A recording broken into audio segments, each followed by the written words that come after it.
Hello? Anyone out there? Oh, hello. You caught me in a place I don't exactly know. Realm of Beasts? This place looks like a wasteland. How does anything live here? I'm not staying to find out what that was. From the wastelands that make up the Realm of the Beast, I will be going over one of the groups that reside in it, and that being the Auric war clan of the Ironjawz. These orcs wage endless war against the other orcs, beasts, and chaos warriors, thus giving the clan something to vent their savagery on. Just like other Auric bosses impose their dominance over their war clan, so too do the Ironjawz dominate the wildness of Gur. Throughout the realm, there used to be many kingdoms, from hunter kings to proud beast lords. Their kingdoms atop snowy mountain peaks or underground kingdoms, but all for naught as the Ironjawz brought them all down, leaving only rubble and fallen kingdoms. As the Ironjawz armies laid waste to Gur, they grew in size. Under the leadership of the mighty megabosses, they formed their mobs into groups known as fists, and then even larger groups called brawls. Guided by these powerful green-skinned warriors, they spread out into the other mortal realms, following Gork and Morka's constant call to war into 1,000 different lands. Ironjawz do not build cities. They are a nomadic clan, wandering from one place to another looking for battle, and pausing only long enough to loot before moving on. As a war clan travels the realms, it will assert its dominance over everything it meets, either killing it or, in the case of other Ironjawz, adding them to their mob. Oryx will respect one thing, and that is strength, and sometimes other clans forget that the Ironjawz are in charge, though most clans quickly get back into line unless you're the savage bone splitters who need constant reminding. By contrast, tribes of grots tend to steer clear of the Ironjawz, though they do occasionally join forces. Though they are not much use for fighting, some Ironjawz keep grots about for tasks such as sorting through scrap piles and dragging loot about, or to throw them into the grot tasties, which always good for a laugh. The Ironjawz love to vandalize, and they make it very obvious when they do it too. Archeon, the Everchosen, has been victim to this vandalism, as 3 different times his statue has been defaced. The first time, the Everchosen helm was recarved into the grinning face of Gork, so Archeon sent a legion to guard over its repair. The second time, the head was taken off entirely and replaced with a huge wooden grot head. In rage, Archeon ordered the expansion of the Manticore Dreadhold. The first time, the Ironjawz brought down the walls and raised a crude idol to Gork over the fallen statue of Archeon. Now a new Lord of Chaos commands the rebuilt Manticore Dreadhold. The Ironjawz history is one that's drenched in war and blood. This drenched history is one. I'll take you all through it. Starting us off is the Blessed and the Brutish. This started when Sigma kept a wary eye on the Oryx, for the bestial warriors were often overzealous in their campaigns, setting allied kingdoms aflame and tearing down keeps to get to their enemies, or to approve laughter of Gork and Morka. Moving on to the first Wag. Tiring of Sigma's quest for order, Gork and Morka began the first great Wag. The Oryx flocked to the two-headed god, and in an avalanche of green flesh they tore a path of ruin across the realms, attacking their former allies and old enemies without distinction. When Gork and Morka came to the abyssal world's end, his 2 set of eyes gazed for a moment into the famulous dark before he spat off the edge of creation and turned around to do it all again.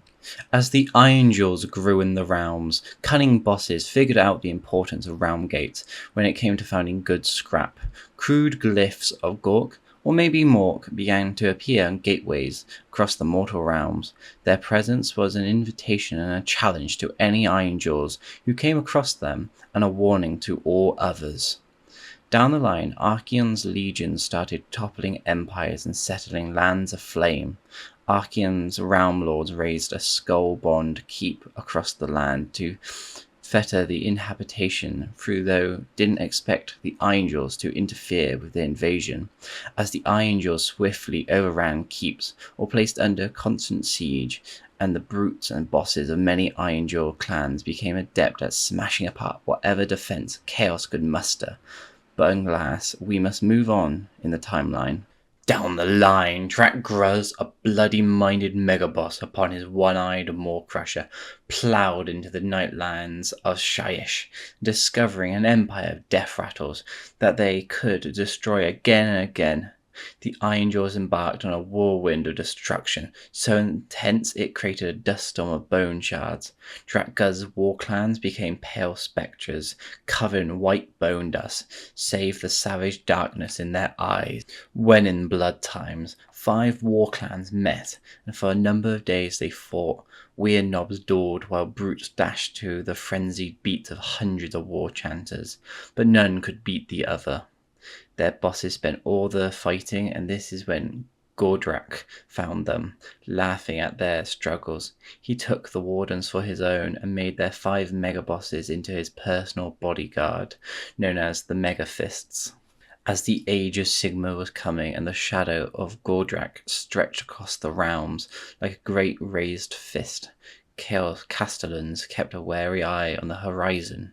And in the depths of their hordes, the Fire Slayers felt the ground shaking, while in the wilds of Giran, the Sylvaneth sensed that a great predator drew near.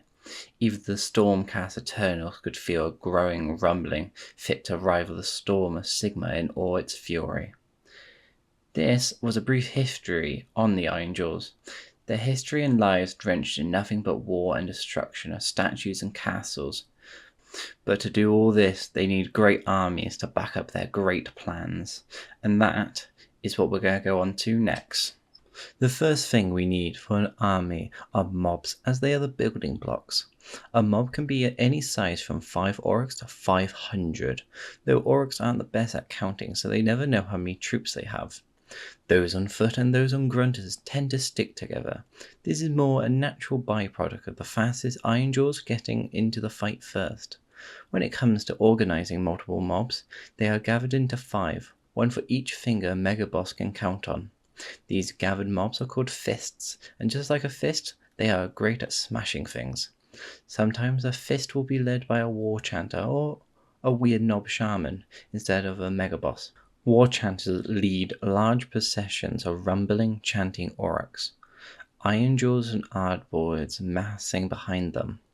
Weird knobs are the bane of sorcerers and magical hosts alike, and the warg energies created by a weird fist are released as crackling bolts of power at any unsuspecting army foolish enough to be in their path. When multiple groups of fists are fighting together, then it's called a brawl, and will typically have 5 fists under the leadership of a megaboss. Brawls are not created in the marshalling yards of keeps or cities, but are usually formed in the heat of battle. No orc worth their teeth would follow someone they didn't know was a good in a scrap. So Ironjawz join brawls more by proximity than intent. A megaboss will stand on the back of their Maw Crusher, or perhaps a scale a bound of a broken enemy bodies, and make it clear with a wave of their chopper that all the fists they can see are now part of their brawl. Ironjawz take this kind of leadership in their stride, and if the bossy Auric on the Maw Crusher says go smash up that keep, who are they to argue? The organization of a brawl starts with the tippy top being the megaboss. There can also be weird knob shamans or brawling war chanters to lead the brawl. A particularly strong megaboss might have several other big boss to push about, and to keep all the mob bosses from getting any ideas. Next down the totem pole are the Iron Fists. This is a formation of brutes, gore grunters, and ardboys. The brutes are for smashing, gore grunters for charging, and ardboys for all the other stuff. Next is the gore fists. There are few things compared to the overwhelming power of them and the wrecking ball for the Ironjawz as they beat, smash, and battering everything in their path. Now, the weird bit of the organization is the weird fists. They blaze with green light as they fight, the warg energy of the boys fueling the powers of the weird knob. Lastly, at the bottom are the Ard Fists. These orcs move into battle with a steady thumping of drums and savage beats of the war chanters to add to it. This is all fitted into an Ironjawz clan. An Ironjawz clan can come in any size, ranging from a single megaboss, war chanter, or weird knob shaman followed by a motley army of boys. all the way up to a continent-spanning Ironjawz empires made up of schools of megabosses and many brawls, all under the iron rule of a single massive megaboss. It is also a well-known fact that the more an Ironjawz war clan fights, the bigger it gets. Additional Ironjawz are summoned by the sound of battle. Most war clans' names are bestowed by the megaboss that battered them all together, and are usually something descriptive intended to impress and intimidate other clans and enemies. The Bloodgrins, for instance, wipe their mouths in the blood of those they've defeated and leave bloody handprints in their armor, faces, and grunters. Deathhoofs paint their teeth black or replace them with bits of shiny black rock, the fangs of monsters or razor-sharp metal fragments. Ironjawz of the Stone Skull War Clan paint their iron bone white like the skeletons of the dead they leave behind. Some war clans keep the names of a dead megaboss, often along with their remains, as a sort of trophies. These Ironjawz like to claim that this means they are never defeated, as was the case with the Gork Skulls war clan, who carried the skull of megaboss Gork with them for centuries, so he could oversee the final destruction of the clan's enemies. The last thing left to look at are the different troop types. Starting us off are the Ardboys. These Aurochs are kitted out with shoulder plate to shoulder plate. They are tightly packed into ranks when they plow through the enemies while drums are beating and banners are raised high in the sky. Next are the Brutes. These Aurochs lumber into battle looking for the largest and most violent enemies to fight. These savage warriors like nothing more than to put their meaty fingers around their enemy's throat and give them a proper bashing. Moving on, we have their one mountain unit, being the Gore-Grunters. These massive boar-like beasts have razor-sharp teeth and will charge into battle and rip up the ground, and Aurochs riding them will bellow out war cries. They are normally the first to get into combat with the enemies. The Ironjawz will employ war beasts into their battles, like the Grunters. They do also have two other beasts they can use, one being the Maw Crushers. They are hulking, powerful beasts native to the realm of Gur, and are used as mounts for the Ironjawz tribe. They are short-sighted and have tiny brains, so they bower across the battlefield, crushing anything under it. They are capable of flying with their stubby wings. The other war beast they have is called a rogue idol. They are idols to Gorkamorka, animated by the Warg energy. The Greenskins believe that the combination of chunks of rocks and densely packed soils are signs of Gorkamorka. The surface of the idol is covered by glyphs and carved symbols declaring praise of Gorkamorka.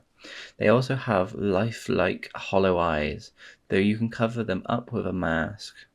Their role is like anything else in the clan, and that is to smash their enemies into pieces, and if an enemy can slay these idols, then they will fall apart and crush whichever enemy was fortunate enough to slay it. That was the Ironjawz, these battle-hungry Aurochs who will go anywhere for their next battle, and their history reflects that very well. Now then, how do I get out of this wasteland? Is the sun falling or something? Ah,